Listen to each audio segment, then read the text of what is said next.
Alright everyone, so we got a new episode, and that episode is the second one in season 5, and that one is multiplication, and it was absolutely insane. Like usual, I wrote down some notes as I was watching the episode, so I'm gonna talk about those today. So first, I wanted to talk about this because it's really annoying me, and I feel like I talk about this every single time, but the quality, the lighting especially this episode, and just the sound of this episode was really bad. And I know I was watching it from just a low quality in general, so that means that the low production quality also played a big role in that as well. Just like everything compounded together and just made it a really bad experience. And me personally, I'm not the biggest fan of the Portuguese dub. Just listen to this soundbite. This just sounds weird.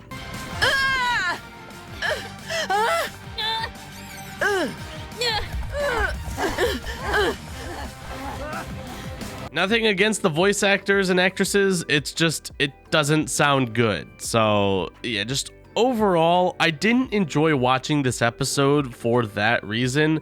The story was pretty good, and just, you know, it's furthering the plot, so that's good. It's just, man, it's just a pain to watch like that. I don't know. It just feels like for the #1 kids TV show, we should get a little bit more quality. So moving on to the actual show, Felix's full name is Felix Fathom, so that's pretty cool. And then I guess his father's name is Colt Fathom, so now we have, I guess, a full name there. We saw Suhan again, which, you know, was sort of expected, but it seems like modern life has really softened him up, I guess. I don't know. So, you know, he's off going to do his own thing now and won't appear until the end, I guess. Now, one thing that we found out is that Felix is sort of deceiving his mother because Felix told her that, oh, these superheroes think I'm a bad guy and all this and that. So Felix's mother was like, oh, okay, I'll protect you. And so, yeah, she's sort of just shielding Felix from the heroes. So, yeah, sort of a little bit of protection there for him. Now, some interesting development for Adrian here. He actually told his father that he doesn't want to model anymore. And surprisingly, he was like, all right, guess you don't have to model anymore. So instead, Gabriel is embracing 3D technology, which honestly is probably easier to work with anyway, and Gabriel made a 3D model of his son, which essentially just allows that model to move anywhere, be anything. So ultimately, that's probably going to work out in Gabriel's favor anyway. And we also found out that the model was also being used for like, I don't know, like an Alexa copy or whatever, just this universe's version of Alexa. Or maybe like Siri or something like that. Just one that works on the smart ring that he's developing. Now, furthering this development for Adrian, we had some pretty fun Adrianette moments, all of which Marinette sort of screwed up there. And it's very obvious to tell that Adrian is starting to fall for Marinette if he has not already. Maybe, well, we already know he has. It's just he's just realizing it now. So, yeah. And then Marinette's like, whoa, whoa, whoa, whoa. This is not what's supposed to happen.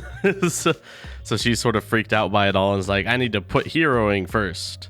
And so it's just creating these really awkward moments where the roles are sort of reversed here. Something that I thought was interesting is that Alex's father reveals Alex's identity.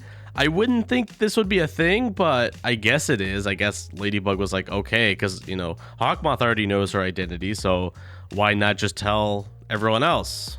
I don't know. Now, Gabriel this episode decided to take a few weeks off to develop this new smart ring, and I guess we don't know exactly what the smart ring is. It seems to also have power.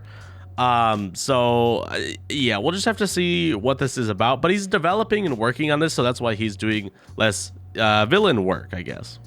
Now, one thing that I really liked about this episode and that we haven't really seen before in an episode is that this episode was focused on something aside from just the villain. The fight between like Ikari Gozen and Ladybug and Cat Noir took like what, 5 minutes, which was a small portion of the actual episode. And that was not the main point of the episode. The main point wasn't Hawkmoth is trying to get their Miraculous. The main point is he's trying to test something. And the episode itself wasn't for the villain, which is pretty cool. It shows that they're really focusing on the plot this season.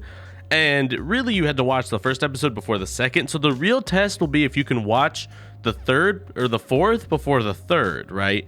So it just sort of depends. But you really needed to watch the second episode after the first to get the full experience and background knowledge. So I'm looking forward to this season, and I'm getting good vibes about it, as you know, as far as episode 2 goes, for being, more plot based, and that we actually need to watch the episodes in order. So that's good. Now, one last thing I wanted to talk about is how is Dusu able to name Natalie's name? That could easily just be an error, but it's something that I wanted to talk about in case it does have significance, because as far as we were aware, Kwame's could not name at all past like holders of the Miraculous. So it feels weird to me that Felix was able to hear the name Natalie without Dusu's mouth being covered. So that was just weird to me, and I wanted to know your thoughts, if you thought that was like an error or whatever, because it's really stumping me and I haven't really seen too much discussion about it online. But yeah, that's gonna be it for this video. If you enjoyed, you can leave a like and subscribe for more content similar to this, and I'll see you in the next one. Goodbye.